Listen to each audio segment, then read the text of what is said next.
கர்த்தர் நல்லவர், கர்த்தர் நல்லவர், கர்த்தர் நல்லவர். Praise the Lord. கர்த்தர் நல்லவர், கர்த்தர் நல்லவர், கர்த்தர் நல்லவர். ஆண்டவருடைய நாமத்துக்கு மகிமை, கிருபை, தயை, மாட்சிமை, வல்லமை உண்டாவதாக. இந்த நல்ல ஸ்தோத்திரம் குட் ஃப்ரைடே என்று சொல்லக்கூடிய நல்ல வெள்ளி அல்லது புனித வெள்ளி என்று சொல்லக்கூடிய இயேசு கிறிஸ்து சிலுவையில் அறையப்பட்டதாக வரலாற்று ஆதாரத்தின்படி நினைவு கூறப்படுகிற இந்த நல்ல நினைவு நாளுக்காக தேவனை துதிக்கிறேன். இயேசு கிறிஸ்து சிலுவையில் அறையப்பட்டதின் இந்த நினைவு நாளிலே உங்களை சந்திப்பதில், உங்களோட வார்த்தையை பகிர்ந்து கொள்வதில் கர்த்தரை துதிக்கிறேன். தேவனுடைய செய்திக்கு ஆதாரமாய் பரிசுத்த வேதாகமத்திலிருந்து ஒரு வசனத்தை வாசிக்கிறேன். யோவான் சுவிசேஷத்தின் புத்தகம் 19ஆம் அதிகாரம் 31வது வசனம்.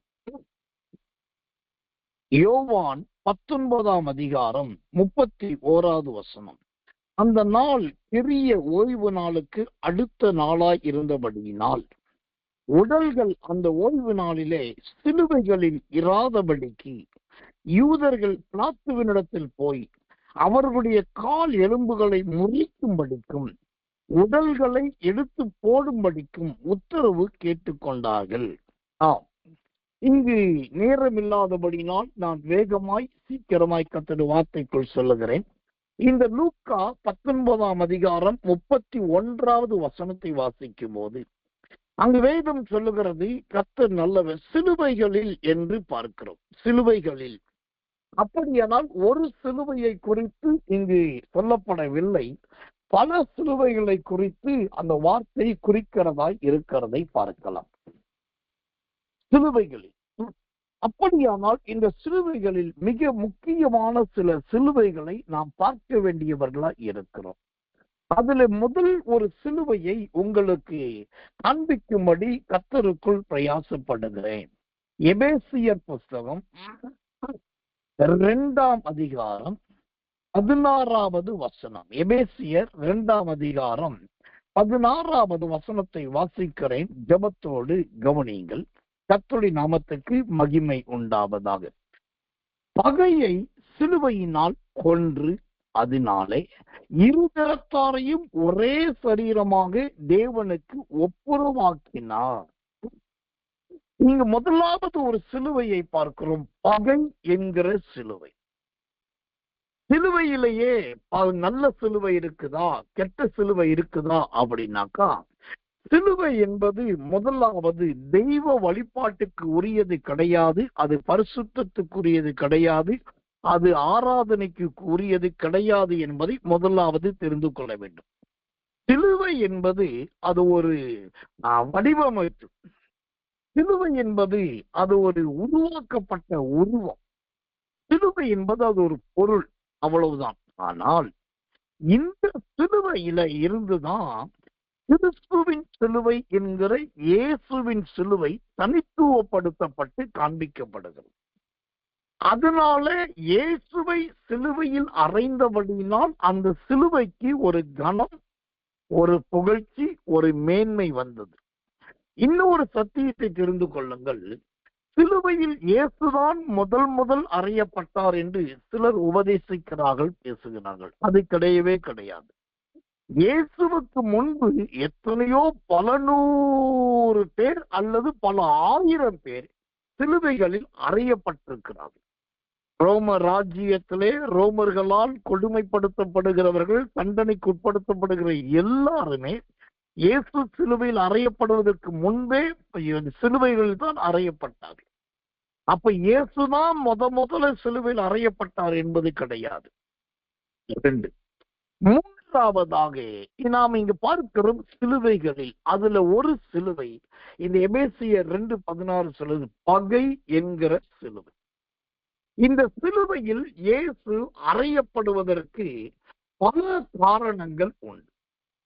அதுல ஒரு முக்கிய காரணம் என்னன்னாக்கா, பகையை ஒழிப்பதற்காக இயேசு சிலுவையிலே மரித்தார், இயேசு சிலுவையை சுமந்தார். இயேசு சிலுவையிலே ஜீவனை கொடுத்தார். சரி, இப்ப பகையை ஒழிப்பதற்காக இயேசு சிலுவையிலே தொங்கினார் என்று பார்க்கிறோம். அப்போ இந்த பகை எங்கு ஆரம்பித்தது? இந்த பகைக்கு ஆதி பிதா யார்? இந்த பகைக்கு காரணமானவர்கள் யாருன்னா, ஆதியாகமத்தின் காலத்திலேயே இந்த பகையை குறித்து பார்க்கலாம். ஆதியாகமத்தின் புஸ்தகம் 3ஆம் அதிகாரம் 15வது வசனத்துல அங்க ஆண்டவர் சொல்லுகிறார், உனக்கும் ஸ்திரிக்கும் உன் வித்துக்கும் அவள் வித்துக்கும் பகை உண்டாக்குவேன். இங்க கவனிக்கிறோம், பகையை உண்டாக்குவேன் என்று கர்த்தரே சொல்லுகிறார்.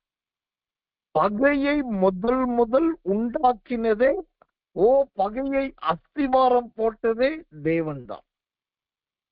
அப்போ ஆண்டவர் பகைக்கிறவர்களை ஏற்படுத்துகிறாரா, அல்லது நீ அவங்கள போய் பகைக்கணும், நீ இவங்களை பகைக்கணும் சொல்லி கர்த்தர் தான் அந்த கிருபையை கொடுக்கிறாரா என்று கேட்டால், பகையை உண்டாக்குவேன் என்று கர்த்தர் சொன்னாலும் அவர் யாருக்கு சொன்னார் என்பது தான் அங்க கவனிக்கிறது. மனுஷனுக்கும் பகையை உண்டாக்குவேன் என்பது அல்ல, வலு சர்ப்பம் என்கிற சாத்தானுக்கும் மனுஷனுக்கும் இடையில தான் பகை. அப்போ மனைவி கணவனை பகைப்பதும், கணவன் மனைவியை பகைப்பதும், உறவினர் சொந்தங்களை பகைப்பதும், பிள்ளைகள் பெற்றோரை பகைப்பதும் சரியான ஒரு பகை உணர்ச்சி கிடையாது, அது தவறு. ஆனால் சாத்தானை, பிசாசை, லூசிபரை, அசுத்தாவியை, விழுந்து போனவனை, இருளின் ஆதிக்கவாதியாகிய அவனை நாம் பகைப்பது தவறே கிடையாது. ஆனா பைபிள் சொல்லுகிறது, அவர் பகையை சிலுவையிலே கொன்று போட்டார். அதனாலதான் அன்னாவும் காய்பாவும் பகைக்கிறவர்களாக இருந்தார்கள். ஆனா இயேசு சிலுவையில் அறையப்பட்ட போது அன்னாவும் காய்பாவும் ஒருவரோடு ஒருவர் இசைந்தார்கள். அப்புறம் பிரதான ஆசாரியர்களும் அங்கிருந்த பிலாத்துவும் ஒருவருக்கொருவர் ஒவ்வாதவர்களாகத்தான் இருந்தார்கள். ஆனால் இயேசுவை சிலுவையில் அறைய ஒப்பு கொடுக்க அங்க தீர்ப்பெழுத வேண்டிய கட்டாயம் வரும்போது பிரதான ஆசாரியர்களும் இந்த பிலாத்துவும் ஒருவருக்கு ஒரு ஒப்புரவானார்கள். ஆசாரியன் சொல்லுகிறத பிலாத்து கேட்கிறார், பிலாத்து செய்கிறத ஆசாரிய ஆமோதிக்கிறார். இப்போ இயேசுவின் மரணம், இயேசு சுமந்த சிலுவை பகையை சிலுவையிலே கொல்லுகிறதா இருந்தது, அது மரணத்தை ஏற்படுத்துகிறதா இருந்தது. அப்படியானால் தேவனுடைய பிள்ளைகளாகிய உங்களுடைய வாழ்க்கையில, என்னுடைய வாழ்க்கையில பகை இல்லை என்று ஒருவரும் சொல்ல முடியாது. இந்த காலத்தில் ஒருவரை ஒரு பகைக்காதவர்கள் கிடையாது. ஆனா தேவனுடைய பிள்ளைகள் என்கிறவர்கள், கர்த்தரை ஆராதிக்கிறேன், சிலுவையை சுமக்கிறேன் என்று சொல்லுகிறவர்கள் இருதயபூர்வமாய் இருக்கிற பகையை முற்றிலுமாய் வெறுக்கும். என் வாழ்க்கையில நான் பகைத்தவர்கள், என்னால் பகைக்கப்பட்டவர்கள் அநேகர் உண்டு. என் மனசாட்சி அறிய எனக்குள்ளுக்கிற ஆவியானவருக்குமாகவே நான் நிறைய பேரை பகைத்திருக்கிறேன். நான் இல்லை என்று பொய் சொல்ல விரும்பல. நானும் மாம்சமானவன், நானும் ஒரு சாதாரணமானவன். கொடுமை தாங்க முடியாம, சித்திரவதை தாங்க முடியாம பலரை பகைத்தது. ஆனால் பின்பு ஆவியான உணர்த்தி ஜெபம் பண்ணும் போது, கர்த்தரனை எச்சரித்து சில வார்த்தை கொடுக்கும் போது, அவங்க எவ்வளவு பெரிய கொடூரர்களாக இருந்தாலும் அவங்கள்ட்ட ஒப்புரவானது உண்டு. இதுவும் கர்த்தருக்கு உண்பாக உண்டு. ஆனா இதெல்லாம் மீறி ஒரு முறை பகை வந்து என்னை நிரப்பிடுச்சு. அந்த பகை சாதாரண பகை இல்லை. என்னுடைய கர்த்தர் எனக்கு கொடுத்த பிள்ளைகள் 2 பிள்ளைகள். அதுல இளைய மகனுடைய ஜீவியத்துல ஒரு குறிப்பிட்ட குடும்பம் ரொம்ப விளையாண்டாங்க. ரொம்ப விளையாண்டுன்னா பயங்கரமா விளையாண்டாங்க. அது என்னால தாங்க முடியல. கடைசியில இளையப்பனுடைய ஜீவியத்துக்கு, அந்த மகனுடைய வாழ்க்கையின் சீர்கேட்டுக்கு அது ஒரு பெரிய உலை வைத்து விட்டாங்க. துணிகரமா துணிஞ்சு தைரியமா செஞ்சுட்டாங்க. இவ்வளவுக்கு அது அந்த துணிகரமா துணிஞ்சி தைரியமா செய்தது அவிசுவாசிகள் கிடையாது, விசுவாசிகள் கிடையாது, ஊழியக்கார குடும்பம். அப்போ அவங்க செய்தது மிகப்பெரிய தவறு. அது பிள்ளையுடைய அடுத்த மரணம் வரைக்கும் அது தொடரும். அது யாராலும் ஒண்ணும் செய்ய முடியாது. இத பார்த்த உடனே எனக்கு தாங்க முடியல. ஐயோ, என் பிள்ளை வாழ்க்கையில் நுழைஞ்சிட்டாங்க. நுழைஞ்சது மட்டும் இல்லாம இப்படி பிரெயின் வாஷ் பண்ணிட்டாங்க. பிரெயின் வாஷ் பண்ணது இல்லாம இப்ப கொண்டு போய் பாதாளத்துல தள்ளிட்டாங்களே, இந்த மாதிரி பண்ணிட்டாங்கன்னு நான் அவங்களை இப்போ வெட்டணும், குத்தணும், கொலை பண்ணணும், இது பழிக்கு பழி வாங்கணும், என்னென்னமோ என்ன வருது. வீரியம் வருது, வீராப்பு வருது, கோபம் வருது, ஆக்ரோஷம் வருது. ராத்திரில தூக்கம் இல்ல, தலையெல்லாம் பிச்சுக்கிற மாதிரி இருக்குது.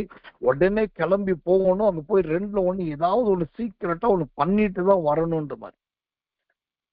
ஆனா நான் ஒரு ஊழியக்காரன். நான் போற ஊர்ல எல்லாரும் என்னை அறிவார்கள். எல்லாவற்றை விட எனக்கென்று ஒரு மரியாதையும் ஒரு கனமும் உண்டு. அப்ப நான் அங்க போக முடியாது. அந்த நேரத்துலதான் அந்த பகையின் கசப்பு அதிகமாய் பெருகிச்சு. என்ன பண்ணேன், நேரா மொபைல்ல வீடியோ கால் எடுத்து, வீடியோ கால் ஆன் பண்ணி, வீடியோ கால்னாக்கா போன் கால்ல வீடியோ ஆன் பண்ணி நானாகவே ஒரு வீடியோ மெசேஜ் ரெக்கார்ட் பண்ணி அந்த குறிப்பிட்ட நபர்களுக்கு எதிராக நிறைய காரியங்களை சொல்லி, வசனங்களை சொல்லி, வார்த்தைகளை சொல்லி, அவங்க குடும்பத்தில் என்னெல்லாம் நடக்கும், எதெல்லாம் நடக்கணும் அப்படின்றத அழுகையோடும் புலம்பலோடும் கண்ணீரோடும் வீடியோ ரெக்கார்ட் பண்ணு. எனக்கு என்னன்னா, இது அப்படியே அவங்களுக்கு அனுப்பணும். இந்த வீடியோ பார்த்தாக்கா அவங்க கொலை நடுங்கணும்.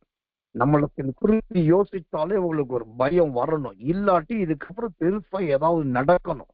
அந்த மாதிரி பண்ணணும்னு சொல்லிதான் ரொம்ப பாரத்தோட உட்கார்ந்து வீடியோ ரெக்கார்ட் பண்ணிட்டு, அந்த வீடியோ ரெக்கார்டிங்ல நடக்க போகிற மரணங்கள், யார் யாருக்கு என்னென்ன நடக்கணும், எப்படி நடக்கணும், எல்லாத்தையும் மனசறிய சொல்லிட்டு எல்லாம் பண்ணி முடிச்சுட்டு, அதுக்கப்புறம் அதுக்கு ஒரு நேம் டைட்டில் ஒண்ணு நானாவே ரெடி பண்ணி அதை சேவ் பண்ணியாச்சு. சேவ் பண்ணி பத்திரமா வச்சுட்டேன். மறுநாள் காலையில பர்டிகுலர் டயத்துல அவங்களுக்கு அனுப்பணும்னு சொல்லி எல்லாம் ரெடி ஆயிட்டு, அன்னைக்கு ராத்திரி கர்த்தர் என்கிட்ட பிரத்யேகமாய் பேசினான். நான் யோசிச்சு பாருங்க, இப்ப நான் பயன்படுத்தின வார்த்தைகள், சொல்ற உதாரணம் எவ்வளவு பயங்கரமானது பாருங்க. அப்ப எந்த அளவுக்கு அது அகோரமா இருந்திருக்கும் பாருங்க. அப்போ மறுநாள் காலையில் அனுப்பணும், அது எந்த டயத்துல அனுப்பணும் எனக்கு தெரியும். அந்த டயத்துக்காக காத்துட்டு இருக்கேன். அன்னைக்கு ராத்திரி கர்த்தர் என்கிட்ட பேசின, நீ நேசிக்கிறவனா நீ பகைக்கிறவன்? இது கேள்வி 2. நீ நேசிக்கிறவனா நீ பகைக்கிறவன்? என்னால் பதிலே சொல்ல முடியல.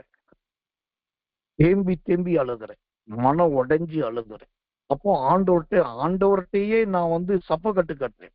நான் வேணும்னு பண்ணல ஆண்டவரே, என் பிள்ளையே இப்படி பண்ணிட்டாங்க, என் பிள்ளையோட ஜீவியத்தை இப்படி பண்ணிட்டாங்க. நான் என்ன பண்ணேன்? நான் ஒரு சிங்கிள் பர்சன். எனக்கு தகப்பன் கிடையாது, எனக்கு தாய் கிடையாது, கட்டின மனைவி பக்கத்துல கிடையாது, என் பிள்ளைகளும் பக்கத்துல கிடையாது, எனக்கு அண்ணன் அக்கா சொந்த பந்தம் யாரும் கிடையாது. நான் ஒரு தனி மனுஷன், ஒரு அனாதையா இருக்கும்போது நான் ஊழியத்துல இருக்கிறேன், உம்மை மட்டும் நம்பி இருக்கிறேன், உம்முடைய ஊழியத்தை தான் செய்யறேன், வைராக்கியமா சத்தியத்தை பேசிட்டு இருக்கேன். ஆனா இப்படி பண்ணிட்டாங்களே சொல்லி நான் என்ன செய்யட்டும்? அதனாலதான் இப்படி பண்ணேன்னு சொல்லி ஆண்டவர்கிட்டயே சாக்கு போக்குன்னு சொல்லிட்டு திரும்பவும் கத்த கேட்டாரு, நீ பகைக்கிறவனா நேசிக்கிறவனா என்று. அந்த 2 கேள்விதான் தெய்வ சமூகத்து சொல்றேன். அதோடு அந்த வீடியோவை அப்படியே தூக்கி ஓரமா போட்டுட்டு என் மொபைல்ல இருந்து டெலீட் பண்ணிட்டு, அதுக்கப்புறம் ஆண்டுட்டு சாஸ்தாங்கமா முகம் குப்புற கீழே விழுந்து மன்னிப்பு கேட்டு, நான் அந்த வீடியோ அனுப்ப மாட்டேன் ஆண்டவரே, இதுல சொன்னதெல்லாம் நிறைவேறணும்னு நான் ஜெபிக்க மாட்டேன் ஆண்டவரே, அவங்களுக்கு எப்போ நடக்குது ஏது நடக்குன்னு எதிர்பார்க்கவே மாட்டேன் ஆண்டவரே, அவங்களை குறித்த சிந்தனை, எண்ணம், யோசனை எல்லாத்தையும் என் சிந்தனை என்னோட மண்டையை விட்டு நான் எடுத்து போடுறேன் ஆண்டவரே. இன்று முதல் நான் உண்மை நேசித்ததை போல அவர்களையும் நேசிக்கிறேன் என்று சொல்லி பைபிள் எடுத்து பைபிளுக்கு மேல கைய வச்சு ஆண்டவருக்கு ஒரு ப்ராமிஸ் பண்ண. இது இவ்வளவும் நடந்தது அந்தரங்கத்துல எனக்கும் தேவனும். எனக்கு நல்லா தெரியும், ஒருவேளை நான் ஒரு பேர் கிறிஸ்தவனா இருந்திருந்தா இல்லாட்டி அந்த இடத்துல நான் ரட்சிப்பு என்கிற கிருபையை பெறாம இருந்திருந்தா, நான் இருந்த ஆக்ரோஷத்துக்கும் அந்த பயங்கர வேகத்துக்கும் அடைந்த தீவிரத்துக்கும் நான் செய்த செயலுக்கும் கொலைகள் நடந்திருக்கும். அந்த அளவுக்கு பயங்கரமானது. ஆனால் பாருங்க, பகையை சிலுவையிலே அறைந்தார். பகையை சிலுவையிலே ஆண்டவர் கொன்று போடுகிறவராய் இருக்கிறார். அந்த எபேசியர் புஸ்தகம் 2ஆம் அதிகாரம் அந்த 16ஆம் வசனம் சொல்லுகிறது, பகையை சிலுவையினால் கொன்று. சுத்திரம், ஒரு விசுவாசிக்கு, ஒரு தேவ பிள்ளைக்கு கொல்லவும் தெரியல. அது கொல்லவும் தெரியணும் என்பது தப்பு கிடையாது, அது சரியான ஒரு சத்தியம். ஆனா எதை கொல்லணும்? பகையை கொல்லணும். பகைக்கிறவர்களை கொல்லக்கூடாது. நல்லா புரிஞ்சுக்கணும். பகையை கொல்ல வேண்டும், ஆனா பகைக்கிறவர்களை கொல்லக்கூடாது. அது ஆண்களாயிருக்கட்டும், பெண்களாயிருக்கட்டும், விசுவாசிகளாயிருக்கட்டும், ஊழியர்களாயிருக்கட்டும். அப்படிப்பட்ட பகையை கொன்று அந்த அந்த இடத்துல என்ன பண்ணணும்? இருதரத்தாரையும் ஒரே சரீரமாக ஒப்புரவாக்க வேண்டும். ஒரே சரீரமா. இந்த நான் சொன்னே இப்படி வீடியோ எல்லாம் ரெக்கார்ட் பண்ணணும். அதுக்கப்புறம் கொஞ்ச நாள் கழிச்சு அதே குடும்பத்து நபர்கள் என் வீட்டுக்கு வந்தாங்க. அப்போ ஒரு பக்கம் மனசாட்சி சொல்லி இவங்கதான் அப்படி பண்ணது, இவங்கதான் பண்ணதுன்னு. ஆனா அந்த இடத்துல ஏற்கனவே பகையை சிலுவையிலே நான் கொன்று போட்டவனாய், கர்த்தரிடத்தில் உடன்படிக்கை பண்ணினவனாய் இருந்தபடினால் பரிசுத்தாவிக்கு முன்பாக சொல்லுவேன், அவர்களை வீட்டுக்குள் விடவே கூடாது, வரவே கூடாது, வர மாட்டார்கள் எண்ணிக்கொண்டிருக்கேன். அவர்கள் வந்தபோது அவர்களுக்கு நல்ல ஆகாரம் கொடுத்து, அவர்களுக்கு டீ, பிஸ்கெட், ஸ்நாக்ஸ் கொடுத்து, அவங்க பக்கத்துல உட்காந்து நலன்புலன் விசாரித்து, அப்புறம் அவங்க பிள்ளைகளுக்கு வேண்டிய நல்ல ஹெல்ப் எல்லாம் பண்ணி, கூட்ட அந்த பிள்ளைகளுக்கு நன்மை செஞ்சு, கூடுமான வரைக்கும் அவர்களுக்கு என்னெல்லாம் உதவி செய்யணுமோ ஏராளமும் தாராளமாய் மனசரிய உதவி பண்ண. அப்பதான் அதுக்கப்புறம் தான் எனக்கு தெரிஞ்சது, நான் ஒரு ஊழியக்காரனா இருக்கிறது எவ்வளவு நல்லா இருக்கு. ஏன்னா நான் பகையை கொல்லுகிறவனாய் மாறிவேன். அதுக்கு ஒரே காரணம், சிலுவையில் இயேசு அறையப்பட்டதனால் அல்ல, அந்த இயேசு அறையப்பட்ட சிலுவையிலே என்னையும் அன்றைக்கு அறைந்து விட்டு, என்னை சிலுவையில அறைந்ததினால் நான் இந்த பகைக்கிறவர்களை கொல்லணும்னு முடிவு பண்ணல, பகையை கொல்ல முடிவு பண்ணேன். அந்த பகையை செத்தது இருதரத்தாரும் ஒரே சரீரமாக கர்த்தர் மாற்றினார். இந்த செய்தியை கேட்கிற விசுவாசி, இந்த செய்தியை கேட்கிற ஊழியக்காரரே, இந்த செய்தியை கேட்கிற தேவச்சனமே, பைபிள்ல அந்த யோவான் 19:31 சொல்லுது, சிலுவைகள் என்று சொல்லி. அந்த சிலுவைகளில் முதல் சிலுவை பகை என்கிற சிலுவை, அது ஒப்புரவாக்குகிற சிலுவையாய் மாற வேண்டும். உங்களிடத்தில் வரும்போது பகைக்குரிய சிலுவையாகத்தான் வரும். ஆனால் நீங்க அதை ஏற்றுக்கொள்ளும் போது ஒப்புரவாக்குதலின் சிலுவையாய் மாற்ற வேண்டும். அதுதான் முதிர்ச்சி அடைந்த விசுவாசிக்கும் வளர்ந்த ஊழியக்காரருக்கும் உள்ள நல்ல வித்தியாசம். கர்த்தர் நல்லவே, கர்த்தர் நல்லவே, கர்த்தர் நல்லவே. இரண்டாவதாக இன்னொரு முக்கியமான சிலுவையை உங்களுக்கு காண்பிக்க விரும்புகிறேன். 2 கொரிந்தியர் புஸ்தகம் 13ஆம் அதிகாரம் 4வது வசனம். 2 கொரிந்தியர் 13:4. ஏனெனில் அவர் பலவீனத்தால் சிலுவையில் அறையப்பட்டிருந்தும் தேவனுடைய வல்லமையினால் பிழைத்திருக்கிறார். அப்படி நாங்களும் அவருக்குள் பலவீனராய் இருந்தும் உங்களிடமாய் விளங்கிய தேவனுடைய வல்லமையினால் அவரோடனே கூட பிழைத்திருப்போம். ஆமென். இந்த 2வது ஒரு சிலுவையை பார்க்கிறோம். அந்த 2 கொரிந்தியர் 13:4 சொல்லுகிறது, பலவீனம் என்னும் சிலுவை. பலவீனம் என்னும் சிலுவை. எனக்கன்பான தேவ பிள்ளைகளே, கர்த்தர் நல்லவே, கர்த்தர் நல்லவே. இன்றைக்கு இந்த பலவீனம் என்பது யாரோ ஒருவருக்கு என்று அல்ல, யாரோ சிலருக்கு என்று அல்ல. நிறைய பேருடைய வாழ்க்கையிலே இந்த பலவீனம் என்கிற ஒரு சிலுவை இருக்கதான் செய்கிறது. இந்த பலவீனம் என்றால் என்ன? சிலுவையிலேயே ஒரு சிலுவை பலவீனத்தின் சிலுவை. நான் அந்த சிலுவையை சொல்லுவதை விட பலவீனம் என்றால் என்ன என்பதை சில வசனத்தின் மூலமாய் சொல்ல விரும்புகிறேன். நீதிமொழிகள் புஸ்தகம் 18ஆம் அதிகாரம் 14வது வசனம். நீதிமொழிகள் 18:14. மனுஷனுடைய ஆவி அவன் பலவீனத்தை தாங்கும், முறிந்த ஆவி யாரால் தாங்கக்கூடும்? இங்கு பலவீனத்துக்கு சோத்திரம், பலவீனம் என்று சொன்ன சிலுவை என்று சொன்ன உடனே சொல்லுவாங்க ரகசிய பாவங்கள், அது ஒரு பலவீனமான சிலுவை. மறைவான ஜீவியம், அது ஒரு பலவீனமான சிலுவை. அந்தரங்க பாவங்கள், அது ஒரு பலவீனமான சிலுவை. அப்புறம் பீடி குடிப்பது, சிகரெட் குடிப்பது, அது ஒரு பலவீனம். இப்படி சரீரத்தோடு ஒப்பிட்டு பேசுகிறவர்கள் பலர் உண்டு. ஆனா பலவீனத்திலேயே இங்கு மிகப்பெரிய ஒரு பலவீனம் எதை காண்பிக்கிறதா இருக்கிறது? கர்த்தருடைய நாமத்துக்கு ஆவி பலவீனமா இருக்கு. இங்கு நல்லா கவனிக்கணும். சரீரம் பலவீனமாயிருந்தால் பிரச்சனை கிடையாது. ஆவி பலவீனமாகிவிட்டால் அது உங்க வாழ்க்கையின் மிகப்பெரிய ஆபத்தாய் மாறி. இன்னும் உங்களுக்கு புரியுற மாதிரி சொல்றேன். சிலுவையிலேயே 2வது சிலுவை பலவீன சிலுவை.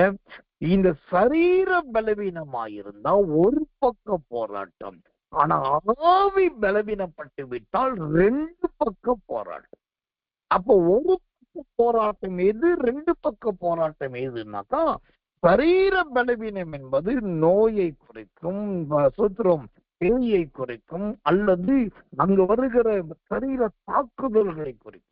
அது ஏதோ ஒரு விதத்திலே சரி பண்ணி விடலாம். அப்போ இந்த பலவீனம், சரீர பலவீனம் ஒரு பக்க பலவீனம். ஆனா ஆவியின் பலவீனம் என்பது 2 பக்க பலவீனம். ஒரு பக்கத்துல சோத்திரம், அது உங்க சரீரத்தை பலவீனப்படுத்தி துதிக்க முடியாது, ஸ்தோத்தரிக்க முடியாது, ஆராதிக்க முடியாது, தொழுது கொள்ள முடியாது, ஆலயத்துக்கு போக முடியாது, ஊழியம் செய்ய முடியாது. அதே சமயத்துல இதெல்லாம் செய்யாததுனால கொஞ்ச நேரத்துல, கொஞ்ச நாட்கள் பலவீனப்பட்டு இவர்களுடைய ஆவி, அவர்களுக்குள் இருக்கிற பரிசுத்த ஆவி தொய்ந்து. அப்போ சோத்திரம், தேற்றவாளனாகிய பரிசுத்த ஆவியானுடைய வல்லமையை இழக்க வேண்டியது. அதுதான் ஆவியானவரோடு போராடுகிற போராட்டம். அப்போ உங்க பலவீனத்துல சரீர பலவீனம் வந்தால் அதை ஜெயிக்கலாம். யோபுவின் புஸ்தகத்துல எனக்கு பிடித்த ஒரு வார்த்தை இருக்குது. அவன் எல்லா வயதிலே வியாதிப்படுக்கிறான். ஆனா கர்த்தர் அவனை தொட்ட போது இளமரம் போல திரும்ப கிளைவிடுகிறான். அப்போ சரீர பலவீனப்பட்ட எப்படியோ ஒரு விதத்துல ஜெபித்தோ, மருத்துவம் பார்த்தோ, இப்ப ஓய்வு எடுத்தோ சரியாக்கலாம். ஆனா சகோதரி, என் அன்பு சகோதரனே, உங்க ஆவி பலவீனப்பட்டு போய்விடக்கூடாது. ஆவி நொறுங்கி விடக்கூடாது. ஆவியின் நொறுங்குதல் வந்து விடக்கூடாது. ஆவியின் நொறுங்குதல் வந்தா என்ன நடக்கும் தெரியுமா? கெத்செமனே தோட்டத்திலே இயேசுவானவர் ஜெபிக்கும் போது வேர்வையானது இரத்தத்தின் பெரும்புள்ளிகளாய் வந்தது. வாயில ரத்தம் வருது, மூக்குல ரத்தம் வருது, ஆசன வழியா ரத்தம் வருது, ரத்தப்போக்கு உண்டாகுது, அது அடிக்கடி ரத்த பிரச்சனை நடக்குது, ரத்த கட்டி வெளியேறுது. அப்படின்னாக்கா சிலர் சொல்றாங்க அது உடம்பு சூடு, சாப்பாடு ஒத்துக்கல, காய்கறி ஒத்துக்கல, தங்கி இருக்கிற வீடு ஓட்டு வீடு அது உனக்கு ஒத்துக்கல, சூழ்நிலை ஏற்க உனக்கு ஒத்துக்கலன்னு. நல்லா தெரிஞ்சுக்கணும், சரீரத்துக்கு உள்ள இருந்து ஏதோ ஒரு விதத்துல ரத்தம் தானாகவே வெளியேறுகிறது என்று சொன்னாலே உங்க ஆவி பலவீனப்பட்டு விட்டது, அது முறிந்த ஆவியாய் மாறிவிட்டது. அப்ப சிலுவையிலே 2வது சிலுவை பலவீனத்தின் சிலுவை. அந்த பலவீனத்துல முதல் பலவீனமே ஆவியின் பலவீனம் தான். அப்படி நாமத்துக்கு மகிமை உண்டாவதாக.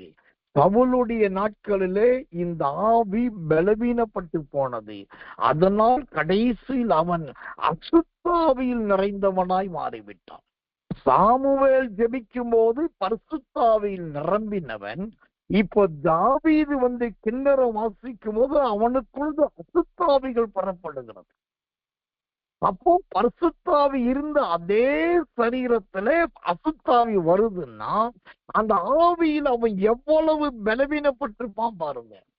இந்த கடைசி காலத்துல பரிசுத்தாவின் அபிஷேக கூட்டம் என்று நடத்தப்படுவதே சபையில கழுத தெஞ்சு கட்டெரும்பு ஆன கதையாயிருக்கு. இந்த கடைசி காலத்துல பரிசுத்த ஆவியினால் ஜனங்கள் நிரப்புவதற்கு நேரம் கொடுக்கிறது ரொம்ப குறைச்சி போயிடுச்சு.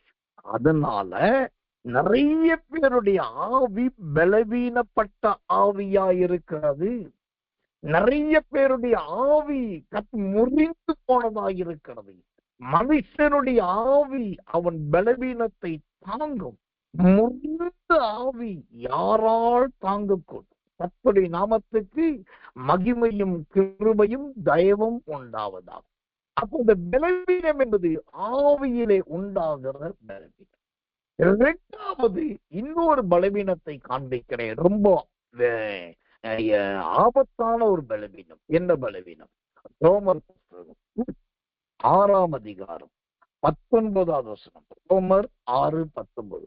உங்கள் மாம்ச பலவீனத்தின் நிமித்தம் மனுஷர் பேசுகிற பிரகாரமாய் பேசுகிறேன். அக்கிரமத்தை நடப்பிக்கும்படி முன்னே நீங்கள் உங்கள் அவயவங்களை அசுத்தத்திற்கும் அக்கிரமத்திற்கும் அடிமைகளாக ஒப்பு கொடுத்தது போல இப்ப பரிசுத்தமானதை நடப்பிக்கும்படி உங்கள் அவயவங்களை நீதிக்கு அடிமையாக ஒப்பு கொடுங்கள். இங்கு பலவீனத்துல இரண்டாவது ஒரு பலவீனத்தை பார்க்கிறோம். பவுல் சொல்லுகிறார், உங்கள் மாம்ச பலவீனத்தின் நிமித்தம் மனுஷர் பேசுகிற பிரகாரமாய் பேசுகிறேன். அல்லேலூயா. இந்த இரண்டாவது சிலுவை பலவீனத்தின் சிலுவை. அதில் முதல் பலவீனம் ஆவியின் முறிவு. இரண்டாவது பலவீனம் என்ன தெரியுமா? தேவன் பேசுகிறதை புரிந்து கொள்ள முடியாத ஒரு தன்மை. ஆவியானவர் சொல்லுகிறதை சரியாய் அனலைஸ் பண்ண தெரியாத ஒரு பாதிப்பு. கர்த்தர் சத்தியமா தோன்றுகிறார், கர்த்தருடைய பிரதான தூதனை அனுப்புகிறார் என்று சொன்னால் தைரியமா எதிர்கொள்ள முடியாதபடிக்கு ஜெபத்தை விட்டு ஓடிடுறது. ஐயோ சத்தம் கேட்குது, ஏதோ வெளுத்த வீசுது, ஐயோ என்னமா நடக்குது, பயமா இருக்கு, ஜெபத்தை விட்டு போயிடுறது. இதெல்லாம் எதை குறிக்கு தெரியுமா? ஓ சோத்திரம், தேவன் பேசுகிற விதமாய் பேசாமல் எனக்கு மனிதர்கள் பேசுகிற பிரகாரமாய் பேசினால் போதும். முன்னொரு காலத்துல பழங்கால விசுவாசிகளின் ஜீவியத்தை பார்த்தாக்கா, நான் நடந்த சம்பவத்தை சொல்றேன், மிகைப்படுத்தி சொல்லல. ஒரு விசுவாசி இன்னொரு அவிசுவாசி கிட்ட பேசுறதுக்கு முதலாவது தயங்குவாங்க. ஏன்னா நான் கர்த்தருடைய பிள்ளை, ஆண்டவர் என்னோடு இருக்கிறார். அந்த மனுஷன் கர்த்தரை அறியாத மனுஷன், அந்த மனுஷி உலகத்து மனுஷி. நான் அங்க பேசுனா அவங்களுடைய வாயின் வார்த்தை என்னை பாதிக்கும் என்று சொல்லி என் ஆவியை கரைப்படுத்தும் என்று கடந்த காலத்துல நல்ல தேறின விசுவாசிகள் அவிசுவாசிகள்கிட்ட பேசுறதுக்கே வெட்கப்படுவாங்க, பயப்படுவாங்க. அப்படி பேசினா இந்த பக்கம் ஆண்டவரே சோத்திர சோத்திர சோத்திரம் என்னை காத்துக்கொள்ளும் என்று ஒரு ஜெபம் பண்ணுவாங்க. ஆனா இன்னைக்கு அப்படி இல்லை பிரதர். இன்னைக்கு பலவீனம் என்னும் சிலுவையத்தான் நிறைய பேர் சுமந்துட்டு இருக்காங்க. ஏன்னாக்கா ஆண்டவர் பேசுகிறபடி பேசலாம், கேட்க முடியல. முன்ன மாதிரி ஆண்டோடைய தரிசனத்தை ராத்திரி முழுவதும் பார்க்க முடியல. முன்ன மாதிரி கர்த்தருடைய தூதருடைய சத்தத்தை அறிய முடியல. அதனால என்ன சொல்றாங்க, எனக்கு பைபிள் மூலமா கர்த்தர் பேசுறது புரியாது, எனக்கு ஆவியானவர் பேசுனா ஆவியானவர் தான் பேசுறார் என்பது எனக்கு தெரியாது. அதனால எனக்கு ஆண்டவர் யாராவது ஒரு ஊழியக்கார் மூலமா யாராவது ஒரு ஊழியக்காரி மூலம் அப்பதான் புரிஞ்சுக்குவேன் இது எவ்வளவு பெரிய பலவீனம் பத்தியெல்லாம். நீங்க கர்த்தருடைய வார்த்தையை இழந்துட்டீங்கன்னு அர்த்தம். நீங்க கர்த்தருடைய சத்தத்தை இழந்துட்டீங்கன்னு அர்த்தம். கர்த்தருடைய அவருடைய குரலை கேட்கிற ஸ்லாக்கியத்தை இழந்துட்டீங்க. மனுஷர் பேசுகிற விதமாய் என்னோடு பேசினால் போதும் என்று என்னைக்கு உங்க ஆவியில உங்க மாம்சத்துல ஒரு முடிவுக்கு வர்றீங்களோ, அன்னைக்கே கர்த்தருடைய சத்தத்தையும் கர்த்தருடைய தரிசனத்தையும் கர்த்தருடைய வெளிப்பாடுகள் நீங்க இழந்து விட்டீர்கள் என்றார். இதுதான் பலவீனத்திலே ரொம்ப பெரிய பலவீனம். முறிந்த ஆவி ஒரு பலவீனம். மனுஷ சத்தத்தை கேட்க விரும்புவது இரண்டாவது ஒரு பலவீனம்.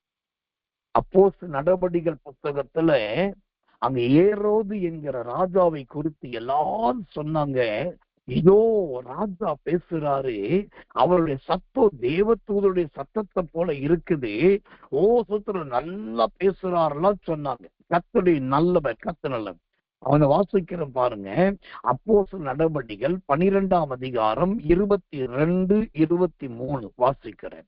அப்போஸ்தலர் 12, 22, 23. அப்பொழுது ஜனங்கள், இது மனுஷ சத்தம் அல்ல, இது தேவ சத்தம் என்று ஆர்ப்பரித்தார்கள். அவன் தேவனுக்கு மகிமையை செலுத்தாதபடினால் உடனே கர்த்தருடைய தூதன் அவனை அடித்தான். அவன் புழுத்து இறந்தான். தேவ சத்தம் கேட்கிறதை விட்டுட்டு மனுஷ சத்தத்தை என்னைக்கு தேவ சத்தம்னு நீங்க ஆர்ப்பரிக்கிறீங்களோ, அங்க முதல் தண்டனை யாருக்கு வருது தெரியுமா? நீங்க அவங்கள பார்த்து நீங்க தேவதூதனை போல் சொன்னதுனால சொன்ன உங்க அடிக்கல, அந்த தேவதூதனை போல இருக்கிறீங்க யார சொன்னீங்களோ அவர்களை கர்த்தர் அடிக்க. இப்ப தெரியுதா? நிறைய ஊழியக்காரர்கள் இந்த காலத்துல ஊழியத்தை இழந்து போவதற்கு, நிறைய பிரசங்கியார்கள் தங்களுடைய பிரசங்கத்தை இழந்து போவதற்கு, நிறைய வேத பண்டிதர்கள் வேதத்தை விளக்க முடியாமல் கதவுகள் அடைக்கப்பட்டதற்கு காரணம், தேவ சத்தத்தை வெளிப்படுத்த வேண்டிய அநேக இன்றைக்கு ஜனங்களுக்கு ஏதுவான மனுஷ சத்தத்தை வெளிப்படுத்தினார்கள். இது அவர்களுடைய பலவீனம். அதை பார்த்த கர்த்தர் இந்த ஏரோதை புழுத்து சாக அடிச்சது மாதிரி எல்லாரும் அடிக்காதபடி கொஞ்சம் இரக்கம் பாராட்டி அவர்களை உயிரோடு வைத்து ஊழியத்தின் கதவுகளை அடைத்தார். கன்வென்ஷன் கதவுகளை அடைத்தார். ஓ கர்த்தர் நல்லவே, தீர்க்கதரிசன கதவுகளை அடைத்தார். வேதத்தை போதிக்கிற கதவுகளை அடைத்தார். இப்ப நிறைய சில சபைகளின் கதவுகள் அடைத்தார். ஏன்? பலவீனம். அந்த பலவீனத்தில் ஒன்று, தேவ சத்தம் கேட்காமல் மனுஷ சத்தத்துக்கு இடம் கொடுக்கும். இந்த செய்தியை கேட்கிற அருமையான தேவச்சனமே, இந்த 2 நாட்கள்ல சிலுவையை குறித்து நீங்க எத்தனையோ பிரசங்க கேட்டிருப்பீங்க, எத்தனையோ பிரசங்கியார்கள் பிரசங்கித்திருப்பாங்க. ஆனா அது எந்த அளவுக்கு உங்களை மாற்றினது, குறிப்பா எந்த அளவுக்கு எந்த செய்தி உங்களை பாதித்ததுன்னு எனக்கு தெரியல. யார் யாருடைய செய்தி உங்களுக்கு ஆசீர்வாதமா இருந்தது என்று எனக்கு கவலை கிடையாது. யார் யாருடைய செய்தி உங்களை பாதித்ததோ அதுதான் உங்களுக்கு நல்லது. அப்ப இங்க சிலுவைகள், பல சிலுவைகள். முதல் சிலுவை பகை என்கிற சிலுவை. 2வது சிலுவை ஓ கர்த்தர் பலவீனம் என்கிற சிலுவை. 3வது சிலுவை ஒரு வித்தியாசமான சிலுவையை உங்களுக்கு காண்பிக்க விரும்புகிறேன். அந்த வித்தியாசமான 3வது சிலுவை என்ன? யோவான் சுவிசேஷத்தின் புஸ்தகம் 19ஆம் அதிகாரம் 41வது வசனம். யோவான் 19:41. அவர் சிலுவையில் அறையப்பட்ட இடத்திலே ஒரு தோட்டமும், இந்த தோட்டத்தில் ஒரு காலம் ஒருவனும் வைக்கப்பட்டிராத ஒரு புதிய கல்லறையும் இருந்தது. இந்த 3வது ஒரு சிலுவையை பார்க்கிறோம். இந்த சிலுவைக்கு பெயர் கல்லறையின் சிலுவை. இது கல்லறையின் சிலுவை. கர்த்தர்னால மரச்சிலுவை கேள்விப்பட்டிருப்பீங்க, இரும்பு சிலுவையை கேள்விப்பட்டிருப்பீங்க. கல்லினால் செதுக்கப்பட்ட சிலையை கேள்விப்பட்டிருப்பீங்க. எக்ஸ் வடிவ சிலுவையை கேள்விப்பட்டிருப்பீங்க, பார்த்திருப்பீங்க. அந்த சிலுவையெல்லாம் இது கிடையாது. இந்த சிலுவைக்கு என்ன பேர்னா இது கல்லறையின் சிலுவை. ஏன்னா அந்த இயேசுவை சிலுவையில் அறைந்து கொண்டு போய் அவரை கல்லறையில் வைக்கும் போது அவரை அந்த தோட்டத்தில் வைக்கும் போது அங்க ஒரு கல்லறை இருக்கு.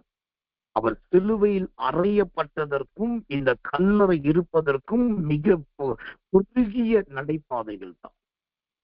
ஆனா இந்த கல்லறை என்கிற சிலுவை, இந்த கல்லறை இருக்கிற இடத்துல இந்த சிலுவை இருந்தது. இந்த சிலுவை இருக்கிற கல்லறையில என்னெல்லாம் இருந்தது? இந்த கல்லறை இருந்த இடத்துல எது இருந்தது? முதலாவதாக மத்தேயு சுவிசேஷத்தின் புஸ்தகம் 27ஆம் அதிகாரம் 6வது வசனம். மத்தேயு 27 60வது வசனம் வாசிக்கிறேன், ஜெபத்தோடு கவனிங்கள். மத்தேயு 27:60. தான் கல்லறையில் வெட்டி இருந்த தன்னுடைய புதிய கல்லறையில் அதை வைத்து கல்லறையின் வாசலில் ஒரு பெரிய கல்லை புரட்டி வைத்து போனான். கர்த்தருக்கு மகிமை உண்டாவதாக. இந்த கல்லறை சிலுவை இருக்கிற இடத்துல முதலாவது அங்க என்ன இருந்ததுன்னா நல்ல ஒரு கண்மலை இருந்தது. அல்லேலூயா. நல்ல ஒரு கண்மலை. எனக்கன்பான தெய்வ பிள்ளைகளே, இயேசு அறையப்பட்ட கொல்கதா மலை என்பது வேறு, அந்த இடத்துக்கு பெயர் கபால ஸ்தலம். ஆனா இப்ப கல்லறை இருக்கிற இடமானது எப்படிப்பட்டதுன்னா அது நல்ல கண்மலைக்கு ஏதுவானது, கண்மலை இருந்த இடம். இப்போ இந்த கல்லறை சிலுவை கிட்ட ஒரு கண்மலை இருக்கு. இந்த கண்மலை எதை குறிக்கிறது தெரியுமா? ஆச்சரியமான ஒரு வசனத்தை வாசிக்கிறேன். ஆதியாகமத்தின் புஸ்தகம் 49ஆம் அதிகாரம் 24வது வசனம். ஆதியாகமம் 49:24. ஆனாலும் அவனுடைய வில் உறுதியாய் நின்றது, அவன் புயங்கள் யாக்கோபுடைய வல்லவரின் கரங்களால் பலத்தன, இதனால் அவன் மெய்ப்பனும் இஸ்ரவேலின் கண்மலையும் ஆனான். யோசேப்புக்கு சொல்லப்பட்ட தீர்க்க தரிசனத்தின் ஒவ்வொரு வார்த்தையும் இயேசுவின் கல்லறை சிலுவையிலே நடந்தது, நிறைவேறினது. இந்த ஆதியாகமம் 49:24 சொல்றது அவன் வில் உறுதியாய் நின்றது. அது எதை குறிக்கிறதுனா அவருடைய எலும்புகள் முறிக்கப்படாததை குறிக்கிறது. இரண்டாவது, அவன் புயங்கள் யாக்கோபுடைய வல்லவரின் கரங்களால் பலத்தன. அப்படின்னாக்கா இயேசுவின் கைகளில் ஆணி அறைந்து தொங்க வைக்கும் போது அது அருந்து உடைந்து கிழிந்து கீழே விழாதபடிக்கு அந்த அடிக்கப்பட்ட ஆணிக்கு நடுவிலும் அந்த கைகள் அவ்வளவு பலமாயிருந்தன. மூன்றாவதாக, இதனால் அவன் மெய்ப்பன். யார் மெய்ப்பன்? இயேசு கிறிஸ்து. சோத்திரம். கர்த்தர் நல்லவர். அந்த ஒலிவ மலையில பேசும்போது நிறைய நீதிமான்களையும் பரிசுத்தவான்களை குறித்து பேசுகிறார். ஒரு போதகனை போல மெய்ப்பனை போல கற்றுக் கொடுக்கிறார். அப்போ இந்த மெய்ப்பன் என்கிற தீர்க்க தரிசனமும் அங்கு நிறைவேறுகிறது. நாலாவது, இஸ்ரவேலின் கண்மலையும் ஆனான். அப்போ ஒரு இடத்துல இயேசு சொல்லுகிறார், நான் பாவிகளுக்காக வராமல் இஸ்ரவேலருக்காக வந்தேன். இன்னைக்கு உலகத்தின் ஒட்டுமொத்த இஸ்ரவேலரின் ஒரே தலைவன் இயேசு கிறிஸ்து. அப்போ இந்த கல்லறை சிலுவையில முதலாவது இருந்தது கண்மலை. அந்த கண்மலை யோசேப்புக்கு நாட்களில் நலலாட்டமாய் சொல்லப்பட்டு கிறிஸ்துவின் நாட்களிலே சத்தியமாய் நிறைவேறினது. இரண்டாவது, இந்த கல்லறை சிலுவையிலே என்ன இருந்தது? அந்த மத்தேயு 27:60 சொல்லுகிறது, தான் கல்லறையில் வெட்டி இருந்த தன்னுடைய புதிய கல்லறையில் கல்லறையில வைத்து கல்லறையின் வாசலில். இப்போ இந்த கல்லறை சிலுவை இருக்கிற இடத்துல இந்த கல்லறையில என்ன இருக்குன்னாக்கா நல்ல வாசல் இருந்தது. கர்த்தருடைய நாமத்துக்கு மகிமை கிருபை உண்டாவதாக. எனக்கன்பான தெய்வ பிள்ளைகளே, அப்ப இந்த கல்லறையிலே அழகான ஒரு வாசல். இந்த வாசலிலே என்பது எதை குறிக்கிறதா இருக்கிறது? இந்த வாசல் என்பது எதை காண்பிக்கிறதா இருக்கிறது? அந்த வாசலை குறித்து ஒரு கிருபையுள்ள ஒரு வசனத்தை வாசிக்கிறேன். கர்த்தர் நல்லவே, கர்த்தர் நல்லவே, கர்த்தர் நல்லவே. எரேமியாவின் புஸ்தகம் 7ஆம் அதிகாரம் 2வது வசனம். எரேமியா 7:2.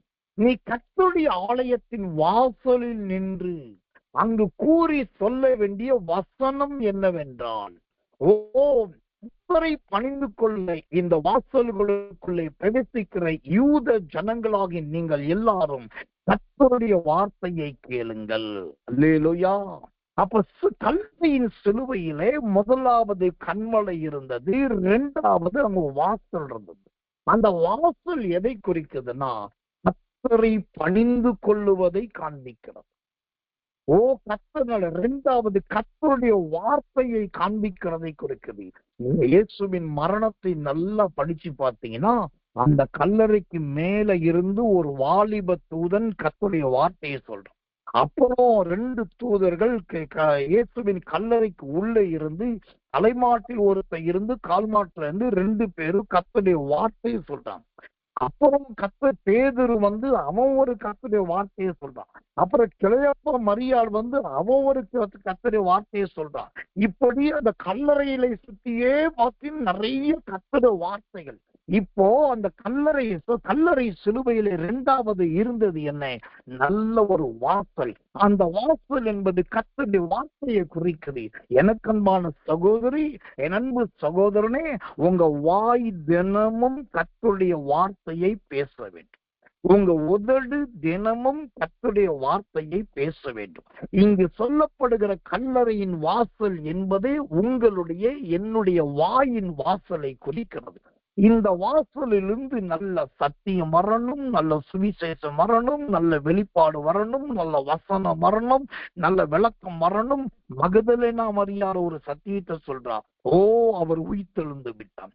பேதுரு வந்து சொல்லுகிறான், உள்ளே அவர் இல்லை என்று. அந்த தூதன் சொல்லுகிறான், அவர் உயிர்த்தெழுந்து விட்டார் என்று சொல்லி.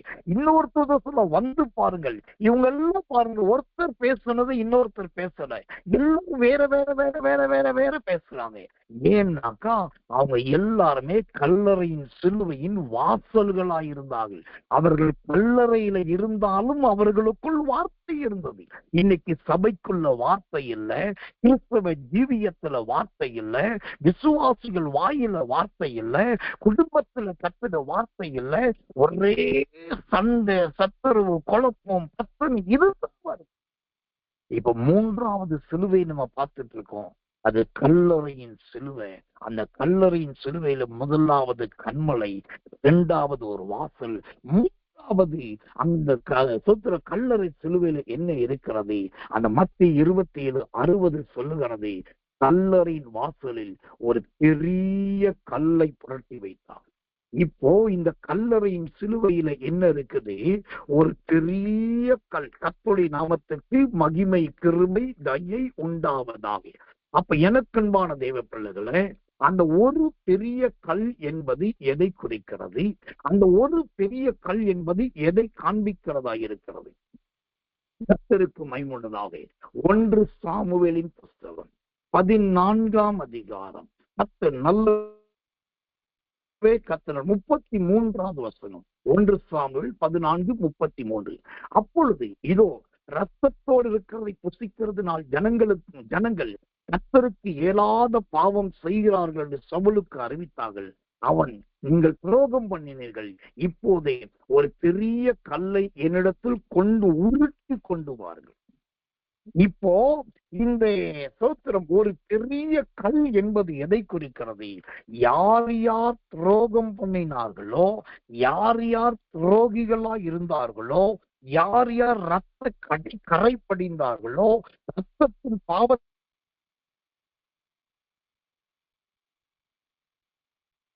பலி கொடுக்கப்படுகிற ஒரு கல்லுதான் அந்த பெரிய கல். இன்னைக்கு இயேசுவின் கல்லறையிலே கல் இருந்ததுன்னு சொல்லிட்டு கர்த்தரும் வயிற்றுல கல்லை எடுத்து போடுகிறான்.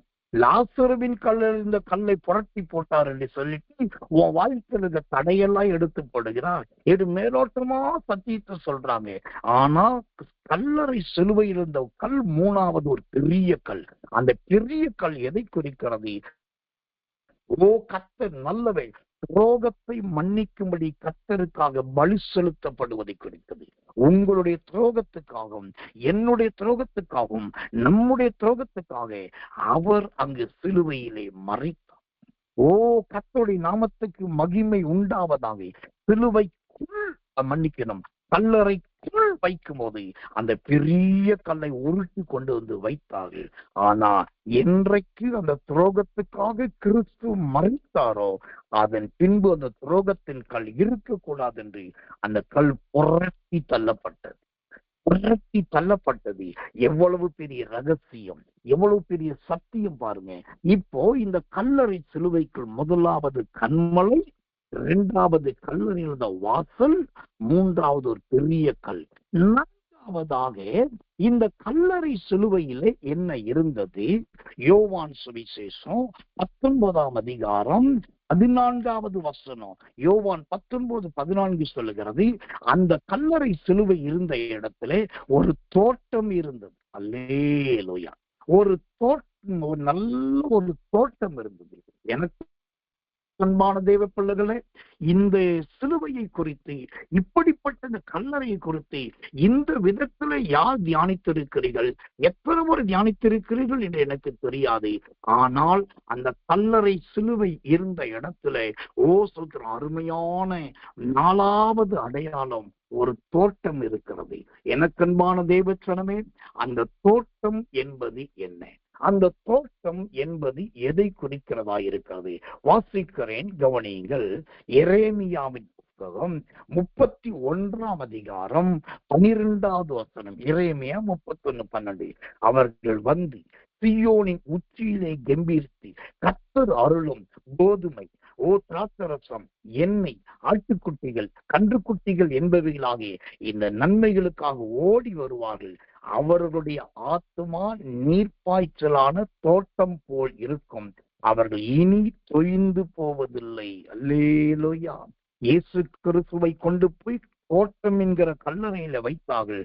அந்த தோட்டத்துக்குள்ள என்ன விளையுது பாருங்க. ஓசத்துல ஒன்று சீயோனின் ஆசீர்வாதம் கிடைக்குது, 2வது கம்பீரம் கிடைக்குது, 3வது கோதுமை கிடைக்குது, 4வது திராட்சை ரசம் கிடைக்குது, 5வது எண்ணெய் கிடைக்குது, 6வது ஆட்டு குட்டிகள் கிடைக்குது, 7வது கன்று குட்டிகள் கிடைக்குது, 8வது நன்மைகள் கிடைக்குது, 9வது நீர் பாய்ச்சல் கிடைக்கிறது, 10வது தொய்ந்து போகிற அனுபவமே மாறிவிடுகிறது.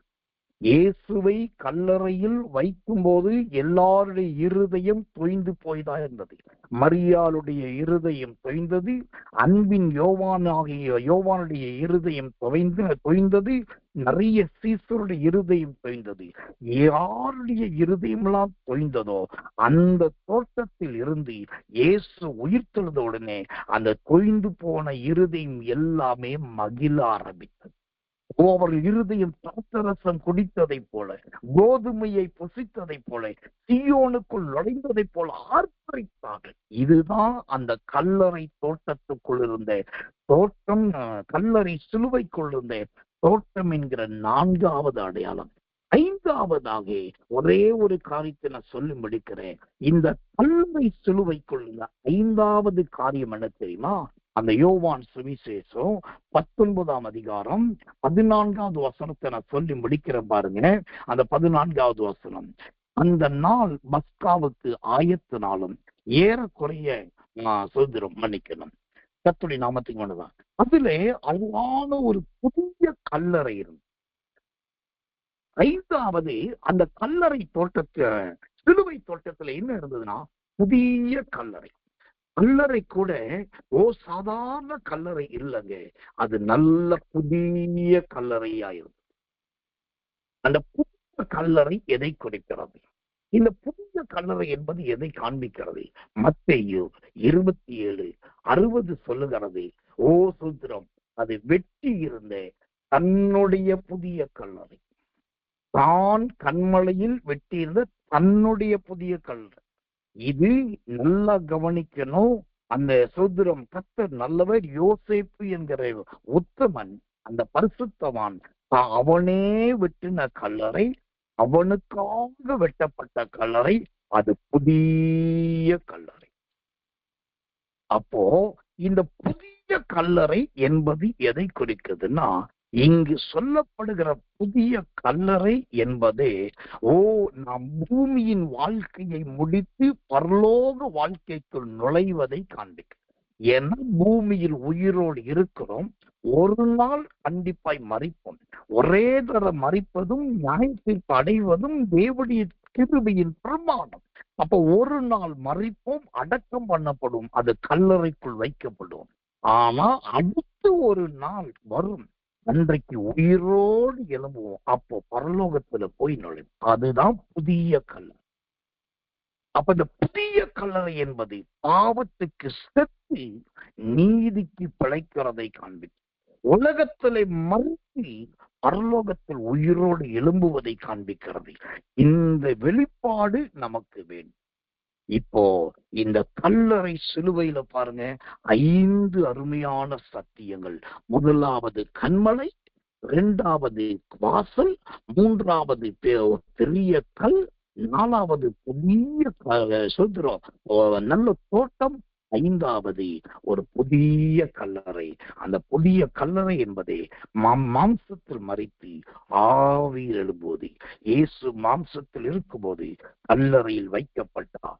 ஆவியில் எழும்பின போதோ எல்லாரும் பார்த்து கொண்டிருக்க, அப்போஸ்தலர் 1ஆம் அதிகாரம் 9வது வசனத்தின்படி உயர வானத்துக்கு எடுத்துக் கொள்ளப்பட்ட உங்களுக்கும் எனக்கும் ஒரு கல்லறை, அது புதிய கல்லறை. நம்முடைய சிலுவை இப்படிப்பட்ட சிலுவையாயிருக்கணும். ஒன்று, பகையை சிலுவையிலே கொன்ற சிலுவையாயிருக்க வேண்டும். 2வது, பலவீனங்களை அறைந்த சிலுவையாயிருக்க வேண்டும். 3வது, கல்லறையின் சிலுவையாய் மாற வேண்டும். அப்படி மாறினால் நமக்கு ஒரு மறுரூபம் உண்டு. இந்த சிலுவையின் அனுபவம் உங்களுக்குள் வருவதாக. கண்களை மூடி ஒப்பு கொடுத்து எல்லாரும் கர்த்தரை ஸ்தோத்தரிக்க போகிறோம். உற்சாகமாய் ஆவியில் நிரம்பி கர்த்தரை ஸ்தோத்திரம் பண்ணுவோம். இயேசுவின் நாமத்தினாலே சோதரோம் சோதரோம் சோதரோம் சோதரோம் சோதரோம் சோதரோம் சோதரோம் சோதரோம் சோதரோம் சோதரோம் சோதரோம் சோதரோம் சோதரோம். எல்லாரும் கர்த்தரை துதிங்க. சிலுவை பலவிதமான சிலுவை உண்டு. ஒன்று பகை என்கிற சிலுவை, 2வது பலவீனம் என்கிற சிலுவை, 3வது கல்லறை என்கிற சிலுவை. இது 3மே நம்முடைய ஜீவியத்திலே நாம் மாற்ற வேண்டியது. யாரை குறித்தும் பகை இருக்கக்கூடாது, எதை குறித்து பகை இருக்கவே கூடாது. இன்னைக்கு ராத்திரி ஒரு ஒப்புரவாகுங்க. இன்னைக்கு ராத்திரி ஒரு உடன்படிக்கை பண்ணுங்க.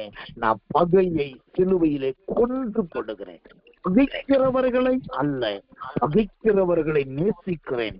பகையையோ கொன்று போடுகிறேன். ஆண்டவரே, என்னுடைய பலவீன சிலுவை, முறிந்த ஆவி என்கிற சிலுவை, தேவ சத்தத்தை கேட்காமல் மனுஷ சத்தத்தை கேட்க விரும்புகிற ஒரு சிலுவை. இந்த பலவீன சிலுவையை மாற்றி ஆண்டவரே, நான் மனுஷ சத்தத்தை கேட்க விரும்புகிறேன். கர்த்தரோடு பேசணும், ஆவியானவரோடு பேசணும், ஆண்டவரோடு பேசணும், தேவ சத்தத்தை கேட்கணும், கர்த்தருடைய வெளிப்பாடு வேண்டும்.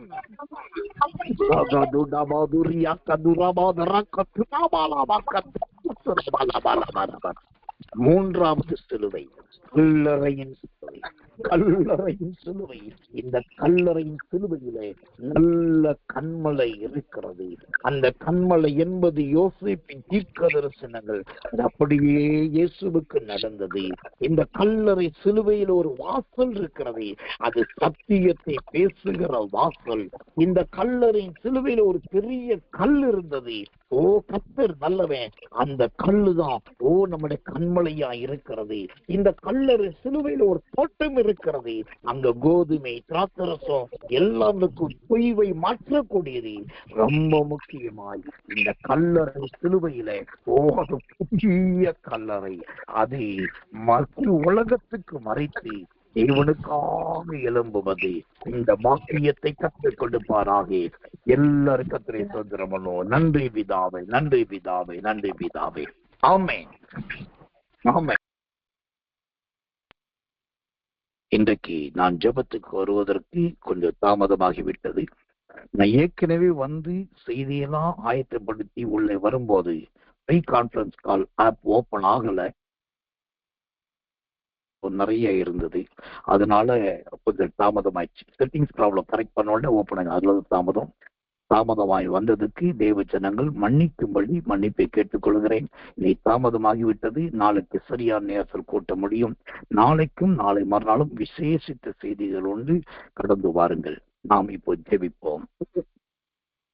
அன்புள்ள நல்ல பரம பிதாவே, நல்ல அருமையான இந்த ராத்திரி வேளையிலே சிலுவைகள் என்ற தலைப்பிலே பல சிலுவைகளை கூறி உண்டு என்று கற்றுக் கொடுத்து, அதில் முதலாவது பகை என்கிற சிலுவை. பகைக்கிறவர்களை கொல்லக்கூடாது, பகையை கொள்ள வேண்டும் என்று அற்புதமான ஒரு சத்தியத்தை கற்றுக் கொடுத்தீர் ஆண்டவரே. நாங்கள் பகையை கொள்ளுவதற்கு பதிலாக பகைக்கிறவர்கள் மறிப்பதற்காக ஜெபிக்கிறவர்களாக இருக்கிறோம். இந்த நிலைமை மாற வேண்டும் ஆண்டவரே. பகைக்கிறவர்கள் சாக வேண்டும், மதிக்க வேண்டும், செத்து போக வேண்டும் என்று சொல்லுகிற ஒரு கிறிஸ்தவனாய், ஒரு தேவ பிள்ளையாய் ஒரு காலம் நாங்கள் இராதபடிக்கு பகைக்கு காரணமாயிருக்கிற சத்துருவை சிலுவையிலே கொல்ல, பகையை சிலுவையிலே அறைய கர்த்தர் உதவி செய்யும். நல்ல வெளிப்பாடுகளை தாரும். விசேஷமாக பலவீனம் என்னும் சிலுவை.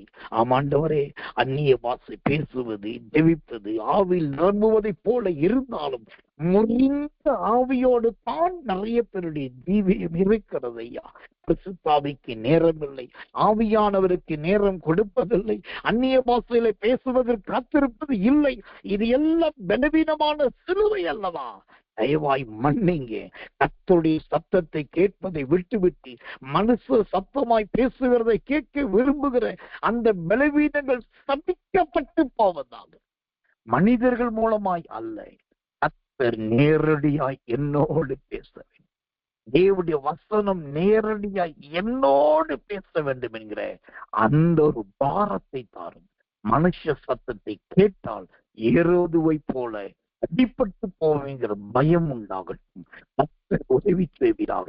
எல்லாவற்றை விட கல்லறையின் சிலுவை என்கிற அருமையான வெளிப்பாடுகளை கொடுத்ததற்காக ஸ்தோத்திரம். அந்த கல்லறையின் சிலுவையிலே நல்ல அருமையான கண்மலையை வைத்திருந்திரே, நல்ல வாசலை வைத்திருந்திரே, ஒரு பெரிய நல்ல கல்லை வைத்திருந்தீரே, அந்த ஒரு தோட்டத்தை வைத்திருந்தீரே, நல்ல புதிய கல்லறையாய் வைத்திருந்தீரே. அற்புத கிரியைகளுக்காக நன்றி. நாங்கள் பூமியிலே மறித்து பரலோகத்திலே பிரவேசிக்க அந்த புதிய கல்லறையின் அனுபவம் எங்களுக்குள் வருவதாக இந்த சத்தியம் உடைய ஜனங்களுக்குள் பரவி பாய்க்கும் பொறுப்படுத்திக் கொள்ளும். இயேசுவின் நாமத்தில் ஜெபிக்கிறோம் நல்ல பிதாவே. ஆமென், ஆமென், ஆமென்.